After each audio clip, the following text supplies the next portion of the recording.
Hey, what's up, amazing hackers? Hope you're doing well today. My name is Uncle Rat, and I'm here, joined by the one and only David Kipkratis. Hope you're doing well, my friend. Welcome. Uncle Red, thank you very much for having me on today. Really appreciate this. My pleasure. Thanks a lot for coming on. It's just such a pleasure having you. Can you please tell us a little bit about yourself? Yeah, before I begin, first and foremost, want to thank you for everything you've done, everything for the betterment of the community, etc. So for me, this dates back a long way. My name is David Capratis. I'm either well known or well not liked. It doesn't matter. I'm here to teach, and instruct how to go forward the right way. For me, growing up, starting in the 90s, in the AOL days, going from the Juarez scene, the Proggies with FedEx and UPS, which I was a part of back then, it really led me into thinking like, okay, if I can do something that somebody tells me I can't do, then I can do it. So what I had done is like basically I would back then there was still in existence the hex editors, etc. The Fisher, Steelers, all of that. I would just learn it. And what I had done is Visual Basic now, which is of course .NET. That was really big. FadeX to me really inspired me to go forward. And back then, the Computer Fraud and Abuse Act wasn't. It was still there, but it wasn't being pursued as much. So as the years went on, I started to develop further and further with coding. I actually still have on the Windows 95 instance some of the progs that and yeah, the word prog. Some of them that I have done, and it's interesting if you load up AOL now, like even AOL 4.0, won't work. But anyhow, what basically had happened after that is I joined the realm of IT as a functional consultant, and my job description then was really just to overlook what the developers are handing down to me. So the proof of concept, the UAT, the end user training. And what I did is, I would sneak it here and there. I would put it, like kind of on a floppy disk back then, and really analyze like what are they trying to do and how can I make this better. So every night I'd get home and I would start to take a look at the code, etc., and see what exploits there are. And that's when everything hit the fan. So I lived in China for about 2 years. I was working for a company called SAP, and it's mainly an ERP CRM, like a database system. So when I came back from China, I took on a job at a federal entity. It's a utility company, and right now, and this still holds true with SAP. It's called SAP underscore all. So basically, I thought at the time that I was going to lose my job. So I, being dumb minded, thought that because there was no communication back then, at least during for this company, I thought that I could better myself by literally acting as somebody else and destroying their entire system. DDoS, etc., for like 2 or 3 days wasn't cool. It only caught up to me because even through a VPN, etc., it wasn't the technology, it was the human error. So, for example, when they sit you down, we're gonna have the FBI come at you, etc. I didn't want to answer any questions because I wanted an attorney present. So they then forced me to basically write a written statement, which I didn't want to do. And first of all, they can't just take you to the FBI. So what I had done in essence is prior to me destroying their system, I had backed everything up. And my goal, it's very ill intended, was to then go ahead and say, well, hey, I can take from this backup and I can now redeem myself. There were 12 people on the project. And at that point in time, I figured, well, you know what? I know their code. I have everything. I downloaded it all. And from there, let me go ahead and make things better. So what had happened one day is that I was told to go to take a break. I was working in Detroit at the time. I had just come back from Shanghai, China, still doing SAP as a freelance consultant, and it was still paying pretty well. I was told one day to go ahead and take a break. So I was in downtown Detroit. It's not really like a good area per se. Now there's New York. I was told to go ahead and go back to the hotel, which was literally like just walk away, like an overpass to the MGM. And I did that. And shortly after, I went to return and I went to swipe my badge. And it was locked. So I kept trying and trying over and over. And I'm like, oh. So what occurred is that, oh, we're gonna have corporate security come down, and sure enough, they did, and they said we have all these logs, etc. And they really couldn't prove anything, but I was so scared in a sense where I didn't snitch on anybody. It was just me, but if there were anybody else, no, I wouldn't have. But to make me write a confession, and upon my leave that day, they had told me that this is a federal entity, you're going to be charged. So that contract ended, and I decided to stay in the hotel for the next 3 days. Like, I don't want to tell my wife at the time. I didn't want to tell my mother. So I figured I would just be in chill out mode, like always being like, oh crap, like who's gonna answer that door? But anyway, I was on my way home, not a big problem. That went on for like over a year. I then worked for a company in New Jersey as a cloud engineer. And the same thing got to me where like I thought I was better. And I basically took over the entire NetSuite environment. So every script that was running, this was back when it was primarily just JavaScript, not really Angular and Node. But what I would do is I would redirect it where it would actually send to a temporary email. So again, I was hoarding all the data, and I was terminated because they said that they have suspicion of me, because back then, Googling somebody, there was information about me about taking money from somebody, which of course had been paid back. So off the rip, I didn't say anything else. They had fired me. I went to a civil issue, which I fought in court, and I won it. It was dismissed with prejudice, so it cannot be brought up again whatsoever. A few weeks later, I find out that they're handing it down to the New Jersey State Police, which I'll get to in a little bit. Anyhow, then moving forward, I happen to work for George Soros, who is not a popular figure in a lot of people's mind. There, I was their NetSuite admin, so I was doing a lot of acting as a DBA, but also utilizing the coding, and I was the admin. So I was sent over on a trip to Hungary and Budapest, where Soros is from. And what had happened is that I was promised a raise and I didn't get it. Now, in retrospect, I just think, I should have been more patient, etc. I was told the FBI was out looking for me. So this was 3 times, but this was back to back to back. It wasn't like I got in trouble, did my time, and came out. It was all back to back, consecutively charged. Came back, flew back to Newark Airport, New Jersey, and customs stopped me.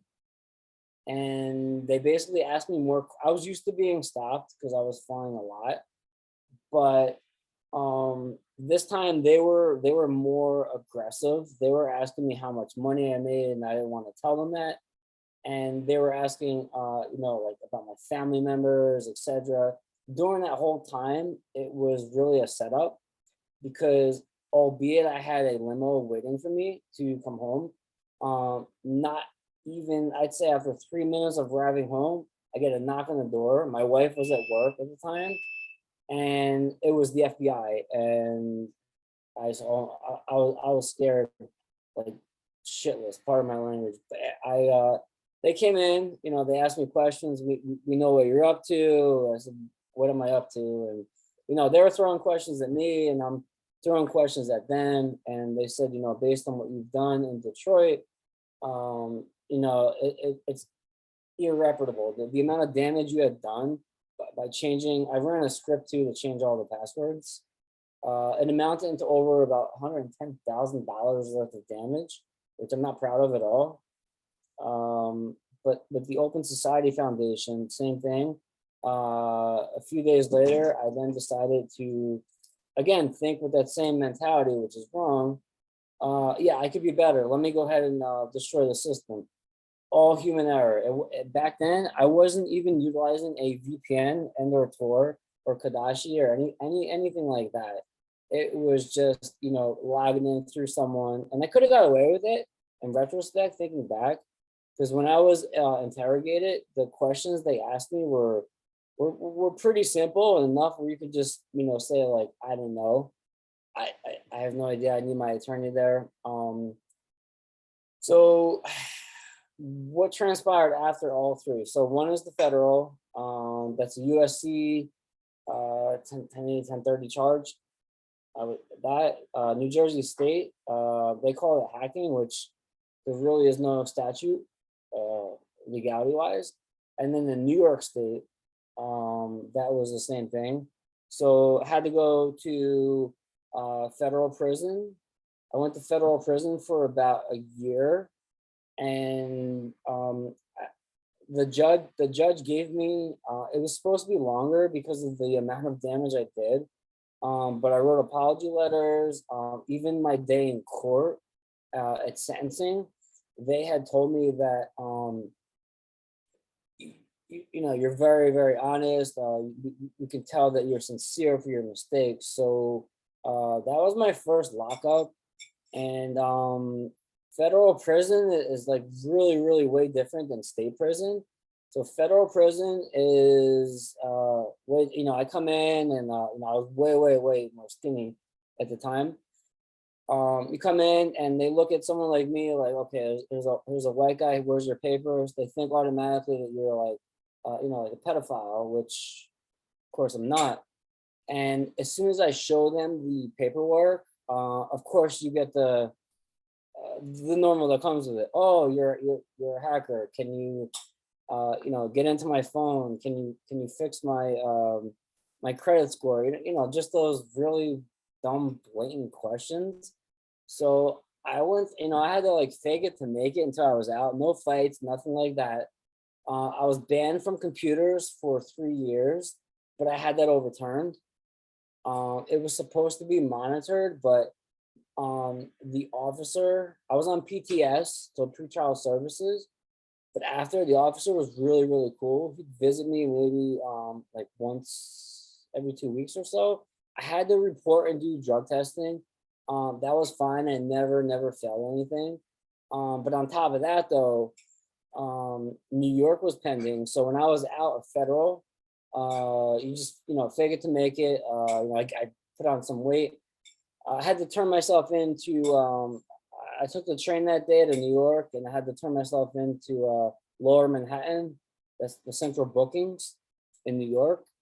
And I told the officers I'd agree, because otherwise it would have been a violation of my federal probation. So they take me in that day, and they arraign me, and they give me a 2 to 6.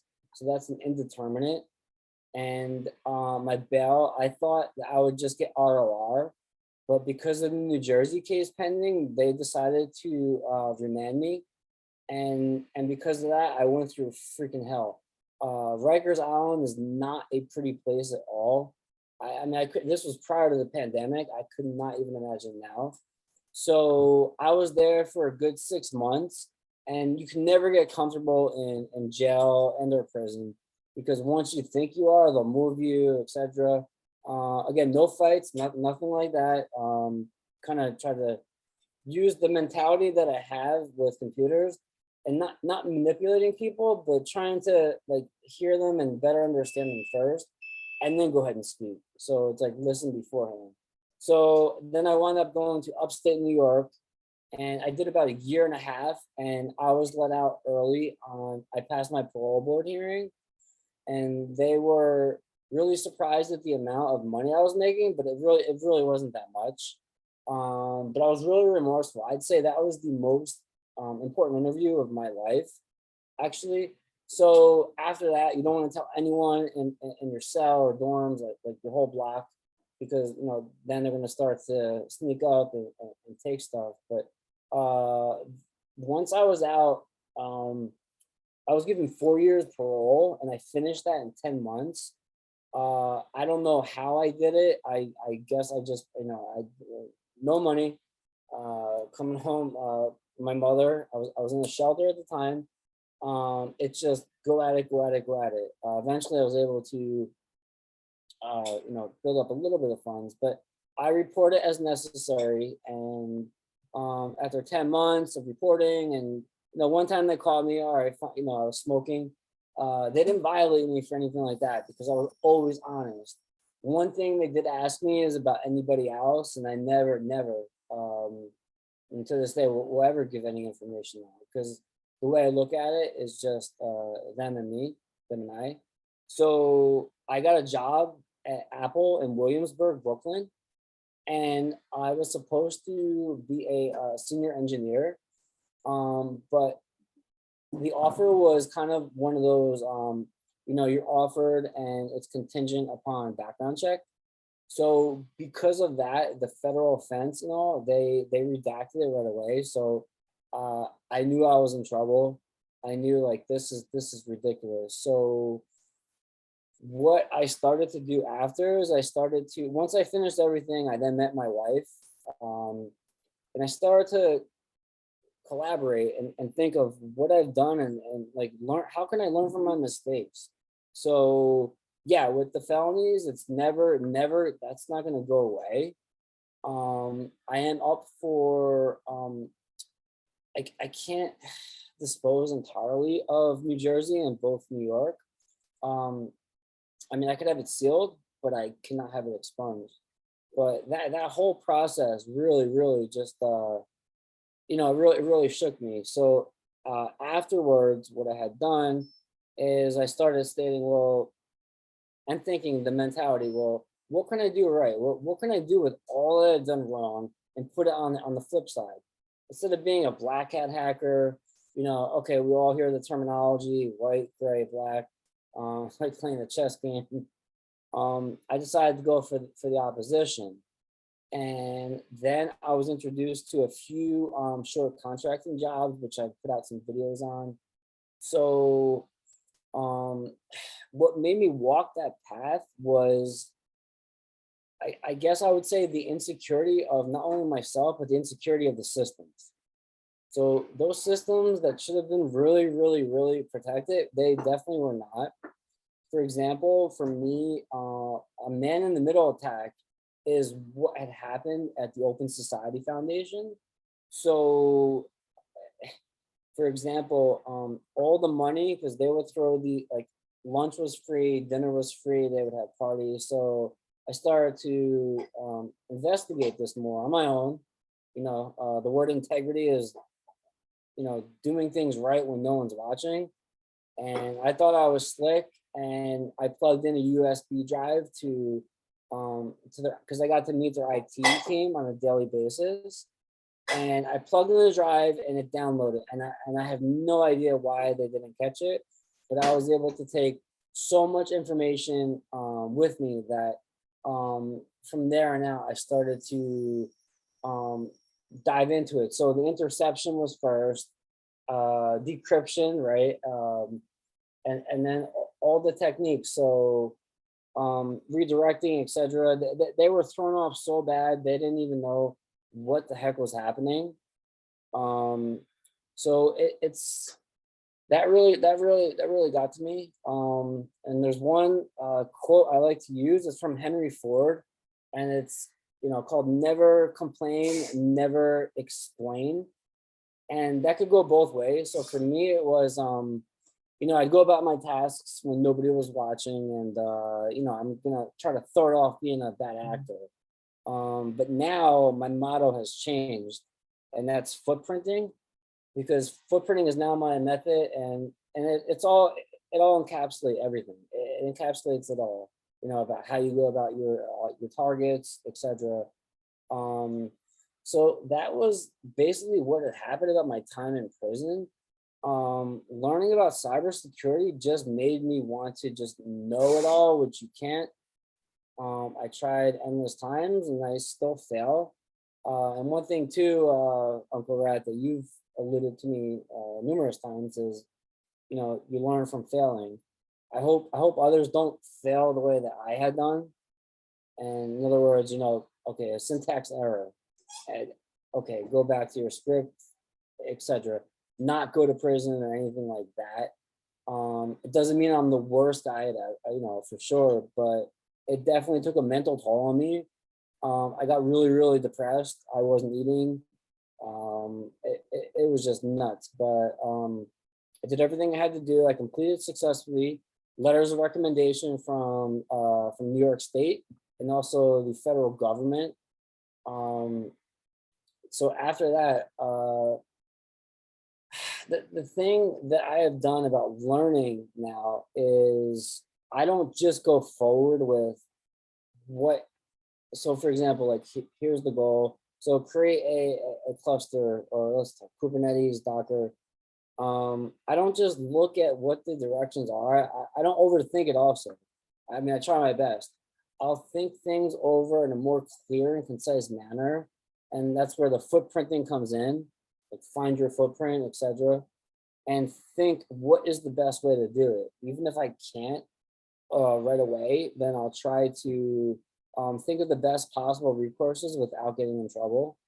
Um, so that really, really brought me back up into cybersecurity, because for the longest time I was just this consultant, and it's going through very mundane tasks like configuration and stuff like that. And albeit I held the code and I advanced myself, which really wasn't cool in retrospect.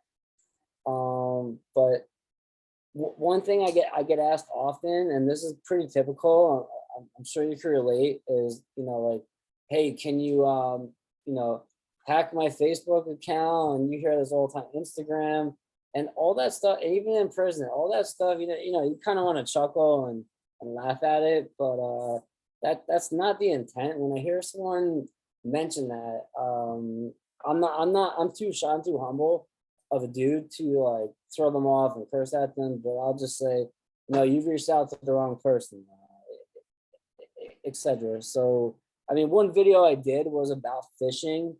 Like it was a dumb example of sending someone an email where when they click on that, it brings them to a fake Facebook login page, and that was through PHP and then a .text file.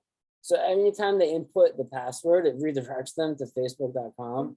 They probably think on their side that, oh, maybe I didn't click something right. Well, meanwhile, I got their password. It's kind of lame. I mean, I totally get it. It's just, uh, it's not cool, but that was it back then. I've been asked too, like to give my take into some speaking conventions, but I know there's a lot more that I need to do, especially with bug bounties. Bug bounties is like a huge, huge passion, desire of mine, and thanks to you, Uncle Rat, for Padia, the Discord server, and everything that you do. Because now I'm not saying this just to say it, I mean this. Now I have more of a proper direction to go forward. Of course, we're gonna hit stumbles, roadblocks along the way, but now I'm more stable, etc. I don't have the money that I used to have, but that's another thing too. Don't look at greed over, what should be ethical and what's not. And I know now, with all the team names, like, okay, the blue team, purple, red, attack IQ is pretty cool. But, I've teamed up with a lot of organizations, including like You Certify, Learn on Demand, Cybery, um, PC Council. I don't know, that's a little iffy on that with people, it depends. And also with Synex. So the red team aspect, I got the invite. I didn't take it yet. I want to. But yeah, there's a lot to learn. And I would encourage anybody that if you feel that you're going down the wrong path, maybe ask, like, I should have asked more questions and demanded more answers than to just go ahead and take ownership. So that's poor management on my part. But now what I do is if there's something in my mind that I think, oh, well, I can exploit this, I'll spin up a virtual machine and I'll just create a test target. And another thing too, with the whole VDP and what's in scope and out of scope, I definitely prioritize on what is allowed and what isn't, because it's still get in trouble, but that's not my intent anymore. And so from there on, I went on to LinkedIn. I took some skill assessments, not the best, but far from it. I'm not like you, Uncle Rat, but I'm learning. I'm learning. But that's a bit about me, and I'm really looking forward to gaining more knowledge, not just in terms of technicality, but also in terms of how to be a better person in general, like my mindset and how I act. Like, I'm very shy and humble, but when I'm speaking with somebody like yourself, a pro, I'm comfortable, and there's very few people that I'm comfortable with. But there, I feel I can be myself and get things out, which helps me in turn because I'm not going to do anything wrong again. If there is a next time, it would be at least a 5 flat and an indefinite ban on computers. It's happened to a lot of people and they've overturned it, but they already did one time. So the next time it would have to be the same judge. But I think they would go off my priors and say that, well, that's it. We're going to indefinitely ban. And when I was on PTS, I'm not going to lie, the pretrial services, I was not allowed to use computers. I still did. I listened for maybe like the first like week. And then after that, I just started to sneak back on. And one day I noticed, well, inadvertently, because it could have been my wife for all we know, my Facebook background, the image was changed. And I got a call from the attorney. And I'm like, wow, you guys are really, really watching me. Did you change your background? Of course I lied, but yeah, that was me. I'm like, geez, it was a dumb move, but it was actually a test to try to, see what they're thinking too. But for all I know, you can't beat the feds. Maybe on the state level, you could beat that charge. But anyway, long story short is this year I get to remove my, seal my New Jersey and seal my New York, the federal. It's still there if you really Google me. The George Soros thing is not going to go away. I've actually been given kudos in prison for that from some of the correction officers. I'm not proud of that. I'm definitely not proud of that. But in hindsight, it's like, wow, I did so much to really screw up to then come back and learn and do proper. I've since started my own LLC in New York, and it's hit or miss because of my background. So it's like corp to corp gigs or W-2, bug fixes here and there. Again, learning every day. I really want to strive and survive, based on not only what you teach, but in general, going out more. Now with COVID, it's tough, but familiarizing myself with like-minded people. It's not only Discord or Slack, Mumble.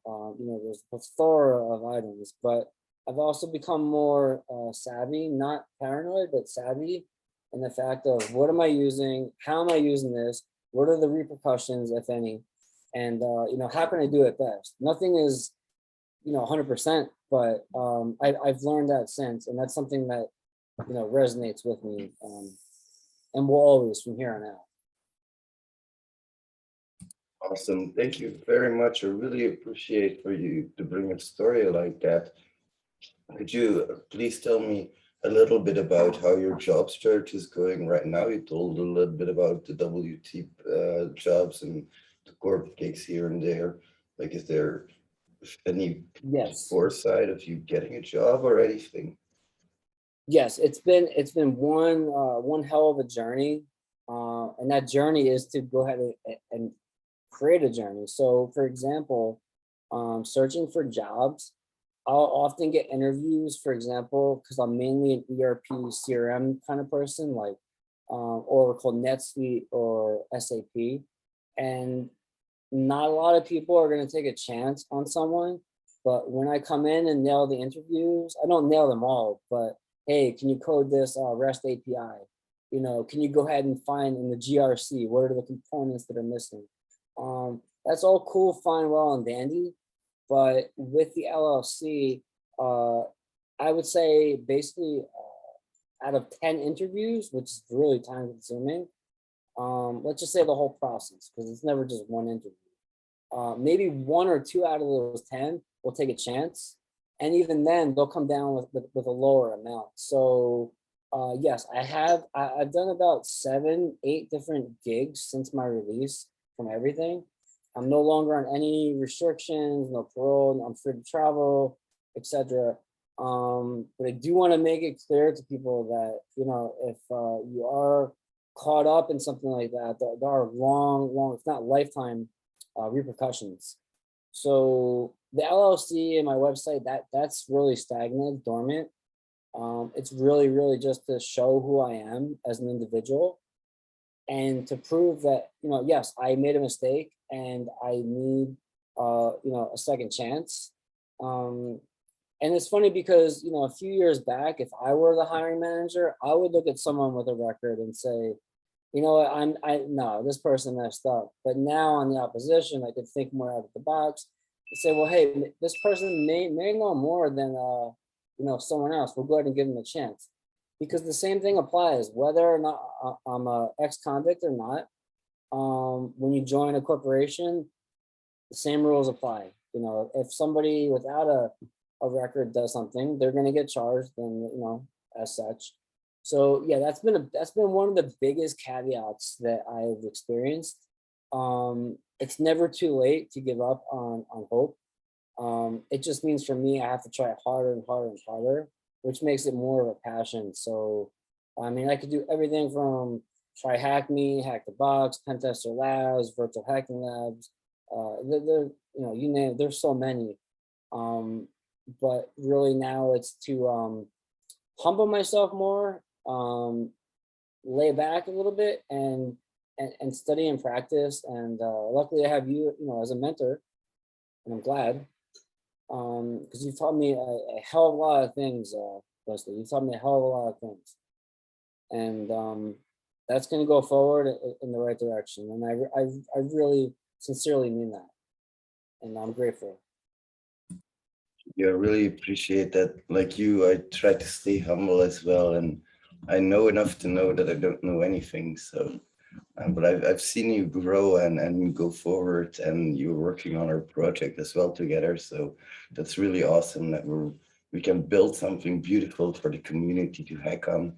If you guys don't know, Rat Site is a website that we're working on together with a few people, and then it's really helping a lot of people grow, and I love seeing that. Can you tell me a little bit about your learning process, please, or how you learn a new skill? Sure. So learning for me is always, I hate to use the word textbook style, no pun intended, but literally it's like reading a book, but this time it's not reading a book and then going hands-on. I have to read a chapter and then apply it. I can't read a technical book and then finish, oh, I read it, and then say, okay, well, now I can do this. So I'll read snippets every day. I'll read anything I can, even if it's a SQLi, CSRF, anything like that. I read primarily on Medium. I see so many write-ups, etc. And from that, what I do is I take that and not copying or mimicking anybody, but putting it into my own form and say, well, how can I do this? How can I go ahead and better improve? So at present, there's one gig lined up. Another thing too is there's that whole controversy about getting certified or not. And I know, Leslie, you've nailed the OSCP and several others, which is very impressive on your first try. Some people will tell me that, you don't need to do this. I still do study it. I mean, I agree with both sides, the oppositions. Like if you can prove yourself, fine, but not every company is like that. And it's a low barrier to entry, but a lot of the jobs, they'll hire, which is, I don't think is the proper pay. So bug bounties, I think is really, really legit. For me, HackerOne, I need to, improve on integrity. Yes, we can hack, bug crowd, etc. Shout out to everyone on the team. There's a lot to be done. Of course, you can't just think you're gonna do it with duplicates, triaging, etc. But looking prior to you having me on, and this goes way back, hearing about you and following you on Twitter for the longest has meant a lot to me. And seeing your ranks and how you do this, really, really, it gives me a lot to to digest. And no longer is the thought process that I'm gonna do this overnight. I mean, I wish I could, maybe sometimes, but and then to keep going and hitting your targets properly. That's why I say, my new methodology is footprinting. And that motto that's on my Twitter really resonates with me, which is I saw it on the subway, New York, back when I was 18, 19, because I still DJ and I was always into still am the underground techno scene, which is sometimes you have to take a step backwards to go forward. So in that moment, it was the trains weren't working, so we had to go back and switch to another train to go forward. And to me, that applied, that resonated with me for life. It's like, okay, I made a mistake. I went back. Now all I could do is go forward. And Dwayne The Rock even said it too, that if you put yourself up against a wall, you can't go back. You can only go forward. I don't want to say you can fall on the left or right, but being very more optimistic instead of being pessimistic. That's my goal, and that's my ammo at present, and will continue to be. Sorry, sorry, I interrupted you at the end there. I think it's very important for everybody to at least, and I know this is probably not good, but I think it's important for everybody to at least hit rock bottom once and to realize what it feels like to be in a situation where you have to fight or yeah, just survive, fight to survive. Like, it's a different kind of game. And I really commend you for going so long and well and just trying to get a job and trying to survive. Man's gotta eat, we have to have the cheese somehow. Exactly. And like, can you tell me a bit maybe about how important OSINT is in your whole story? The OSINT aspect. Yeah. Sure. OSINT for me was never something I would ever had imagined. The whole scope and methodology is really, really interesting. That stems from EXIF, StakeHide, but from OSINT, from a perspective, it's just really interesting now that I can take a picture and just right off the rip, take a look at it, examine the file properties. If I really need to utilize some tools, etc., fine. But if I want to eventually build better, what I mean by that is I want to build tools that'll make it easier so that others can utilize and put that on Git, etc. So it's not being a script kiddie at all or anything like that. But really, like, how do you find that footprint there? So the image came from the metadata. And it's funny because I work for a company called Metadata. okay, what does this lead back to? How can I find it? What's the geographical, the locations? OSINT is not just, in my opinion, not just for, those purposes. It's actually very important to analyze and inspect the metadata that comes along with it. For example, on WhatsApp versus Signal, like WhatsApp, right? We all know it goes through a middleman. It's like middleware, and although they say it's encrypted, that metadata can lead to a lot. It can lead to a complete. It can throw everything out the privacy window. Even Signal, I utilize that little hesitant, because if I send it from me myself to you, okay, there's no middleware, but what happens over the waves? So I then became interested in a whole bunch of different distros. Kadashi is one, and then for example, Pure OS is another. Purism is the company, and I have a Purism 5 Librem phone. It's pretty cool with the kill switches and all, but it defeats the purpose if I walk around with my Apple Watch and my iPhone. Even if I put location services off, what's the point? So I've tried it, and I'm trying to like now like hack myself in a sense to see like what had come out of that.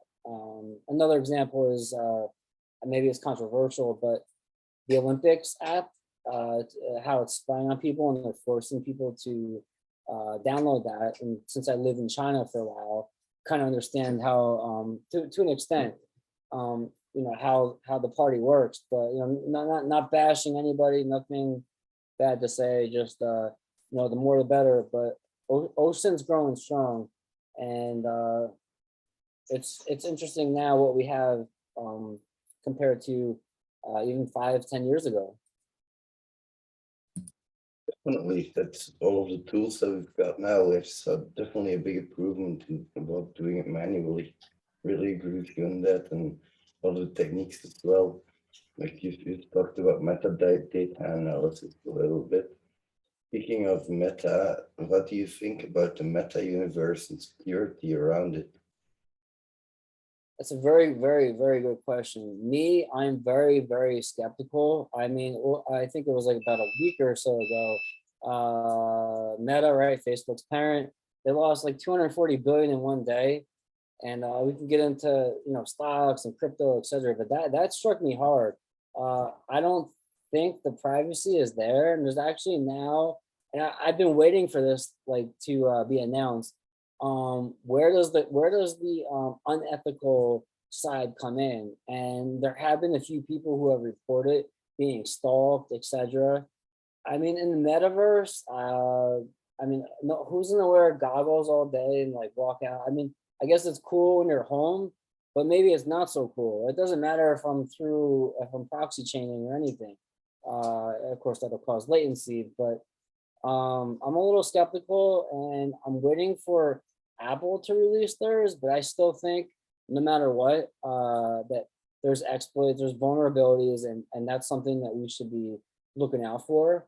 I know that Google paid out the most in bug bounties, with the top tech companies, um, versus Apple and Facebook, I should say. Um, I know that they pay out pretty high, but I would encourage everyone to do their best in that. And I mean, these are like some really high hitting targets that you, of course, could do in your sleep. But for somebody like me, that's more of in addition to yourself, that's more of an ambition, a motto, and I would say a slogan, to keep trying harder and go for that. So yeah, Meta, it's still so new, but there is a lot that we do know, and same goes for crypto and a lot of the wallets. We can talk about sim jacking, etc. Um, you name it. Yeah, definitely. Like that's something I'm scared of as well. And in the end of it all, it's still just API calls. Even if it's metaverse, it doesn't matter. It's still just gonna be API calls. So I always tell people if you at least know API hacking, you're gonna be one step ahead of everybody who doesn't. That's I, something I, I I like the fact you mentioned, yes, about the APIs, and it's interesting too because And the APIs for me as a functional technical consultant, APIs would come from like Dell Boomi or MuleSoft, and it's how that integration point actually connects and what's allowed and what's not allowed. And that's kind of what I go through in the logs to find out like what could be better, what can't be.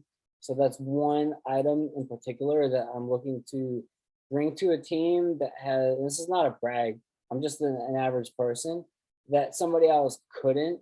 And then there's also like the language barrier, not like speaking about the coding languages, but like how optimistic is this person, etc. You know, I have ADHD, so like I'm all over the map, but maybe, you know, that's a good thing for some people.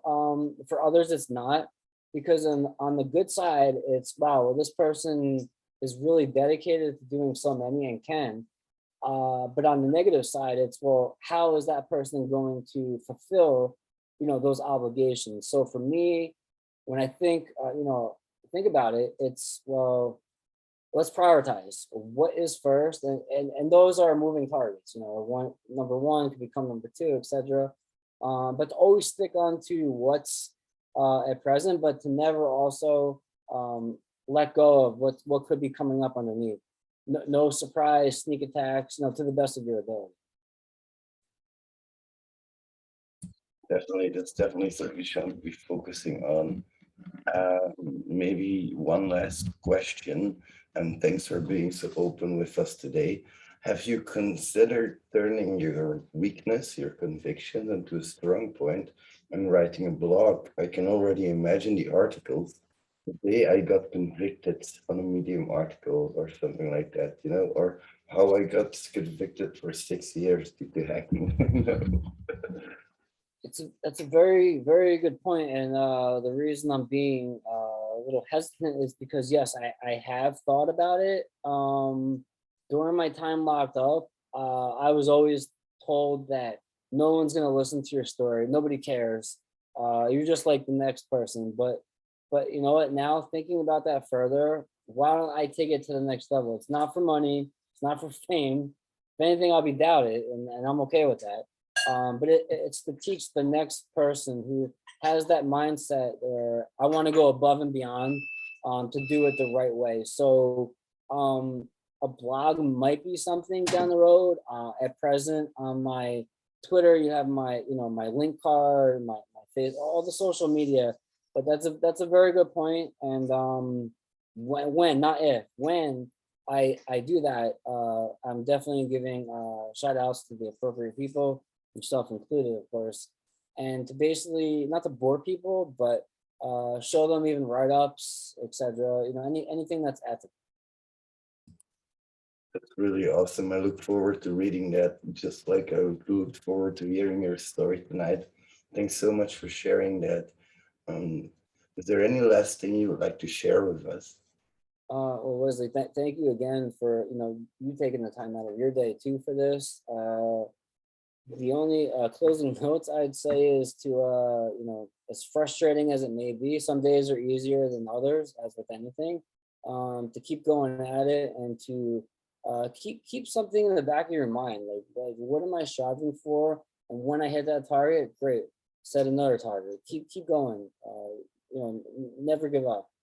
You know, it sounds easier said than done, of course, but that's what I would say, you know, in my closing. Thank you so much for joining me tonight, and thanks everybody for watching. I hope you had a good time, and there's much more on the channel, so hit that subscribe button. Thanks a lot, everybody. I will see you soon. Uncle Red out. Bye. Thanks a lot, David. Bye, Thanks for everybody. everyone.